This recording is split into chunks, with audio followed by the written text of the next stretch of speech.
Siapa yang bercita-cita untuk membuat tabung simpanan pendidikan untuk anak-anak, anda boleh letakkan target simpan 5 dinar sebanyak 10 keping. Dengan satu keping 5 dinar ini, anda boleh jadikan sebagai dana untuk kegunaan satu semester pengajian. Bermakna 10 keping cukup untuk 5 tahun pengajian. 5 dinar ini beratnya 21.25 gram emas berketulinan 999.9.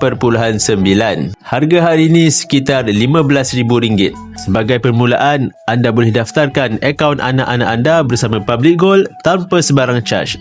Kemudian anda boleh menabung di akaun emas Gap atau Gold Accumulation Program mengikut bajet anda serendah RM100 atau RM50 apabila anda membuat simpanan secara auto debit. Simpanan ini adalah dalam bentuk gram emas. Apabila cukup 21.25 gram emas dalam akaun Gap, anda boleh arahkan sistem untuk keluarkan emas ini untuk anda simpan sendiri. Tiba masa bila anak anda ditawarkan tempat pengajian di universiti, anda boleh jual 5 dinar ini di mana-mana cawangan Public Gold untuk dapatkan harga terbaik.